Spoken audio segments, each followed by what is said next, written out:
जिसके लिए आप लोग आए ना पुष्कर के लिए, पुष्कर के नाम से हमारे यहाँ कोई मंदिर नहीं है, कोई मूर्ति नहीं है, जिसके लिए लाखों आदमी इधर में आते हैं। सबसे मेन चीज़ जल सरोवर का ही नाम पुष्कराज है।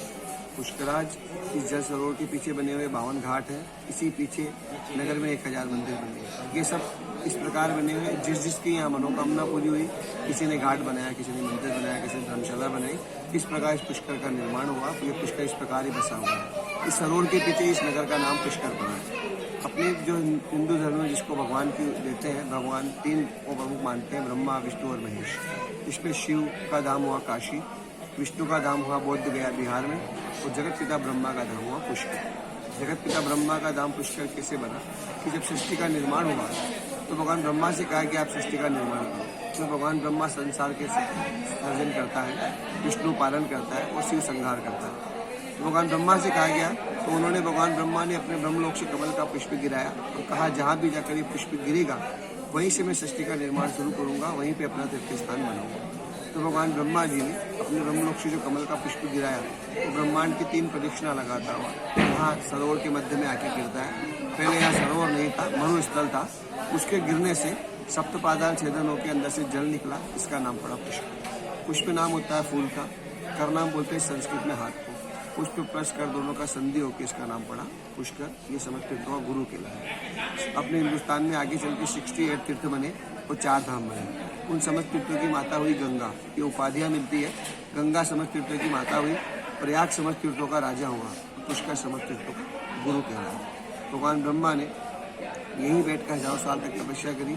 तपस्या करने के बाद में अपने शरीर में से जीव जंतु पशु पक्षी मानव सारी सृष्टि को उत्पन्न किया।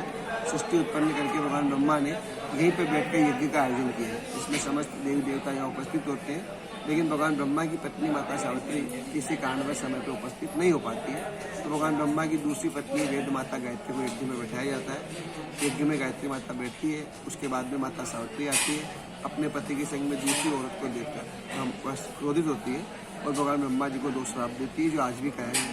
पहला श्राप दिया कि संसार में तुम्हारा मंदिर नहीं होगा, संसार में तुम्हारा पूजा नहीं होगा। आप लोगों ने राम का, कृष्ण का, हनुमान का, शिव का, गणेश का, गणपति का, सबका मंदिर आप लोगों ने देखा होगा। भगवान ब्रह्मा जी का मंदिर आप लोगों ने संसार में कहीं नहीं देखा है। विश्व का एकमात्र मंदिर हमारे यहाँ पुष्कर में है।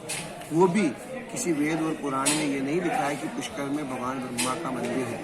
भगवान ब्रह्मा जी तीर्थ स्वरूप ही माने गए। मंदिर तो आदि गुरु शंकराचार्य जी ने बाद में बनाया 2060 साल पहले, जब अपने हिंदू धर्म की मान्यता कम हो रही थी, पूरे विश्व में बौद्ध धर्म फैल रहा था, तो हिंदू धर्म सनातन धर्म को पुनः स्थापित करने के लिए आदि गुरु शंकराचार्य जी का प्राकट्य हुआ, जो भगवान शंकर के अवतार कहलाते हैं। उन्होंने शास्त्रार्थ करके पूरे भारत में से बौद्ध धर्म को भगाया और यहाँ पे सनातन धर्म की पुण्य परचम लहराया।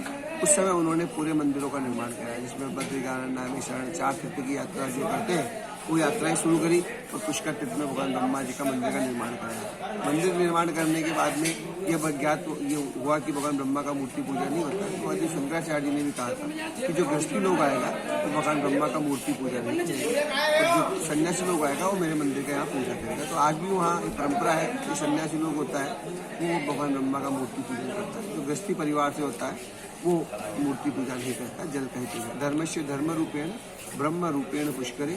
भगवान ब्रह्मा जी का जो प्रथम सरोवर रूप है ये सरोवर ही होना गया। पुष्कर में भगवान जल के रूप में ही निवास करते हैं। शास्त्रों में लिखा हुआ पाया जाता है कि 4 जगह भगवान निवास करते हैं प्रत्यक्ष रूप से। पहला पुष्कर तीर्थ में, पुष्कर में जल के रूप में, बद्रीनारायण में पर्वत के रूप में, नैमिषारण्य में वृक्ष के रूप में, और गंडिका नदी है वहाँ पे शालग्राम के रूप में, शिला के रूप में। तो पुष्कर में जल स्वरूप नारायण निवास करते हैं। लाखों आदमी इसी जल के में स्नान दर्शन पूजन के लिए आते हैं। मुख्यतः 3 काम से यहाँ लोग आते हैं। पहला कार्य जिसके में कोई माता पिता दादा दादी नाना नानी सास ससुर कोई गुजर जाते हैं, आत्म शांति के लिए 7 काल पिंडान वगैरह होता है। स्वयं भगवान राम ने भी अपने पिता दशरथ जी का पिंडान यही दिया था। लाखों आदमी यहाँ पिंडान करने आते हैं। दूसरा काम होता है अखंड सौभाग्य की देने वाली माता सावित्री का धाम है। तो सावित्री माँ का अखंड सौभाग्य की देने वाली है। जो सौभाग्य व्रत होती है वो अपने पति की लंबी आयु के लिए यहाँ मनोकामना मांगती है, धरती में प्रसाद चढ़ाती है। तीसरा, जैसे आप लोग घूमने फिरने के उद्देश्य से आए हैं, पर्यटन करने के हिसाब से भी जो भी आते हैं वो भी इस सरोवर में स्नान करते हैं। स्नान नहीं करते हैं तो हाथ पैर धोते हैं, मस्तक की जल लगाते हैं, मार्जन करते हैं, 2 फूल चढ़ा के अपने परिवार की सुख शांति की मनोकामना मांगते हैं। उसके बाद ब्रह्मा मंदिर के दर्शन करते हैं। आने का यही महत्व है। लाखों आदमी है इसी के लिए आते हैं कि सतयुग का तीर्थ है। सतयुगम केवलम पुष्करम। सतयुग में जब भगवान ब्रह्मा ने सृष्टि बनाई, सबसे पहला तीर्थ पुष्कर बनाया, उसके बाद में अन्य तीर्थों का निर्माण हुआ। भगवान ब्रह्मा स्वयं जल रूप में निवास करते हैं नारायण रूप में, इसी का यहाँ महत्व होता है। तो लाखों आदमी इसी के लिए यहाँ पे आते हैं। यही पुष्कर आते हैं। मातम है रूपचंद पाराशर।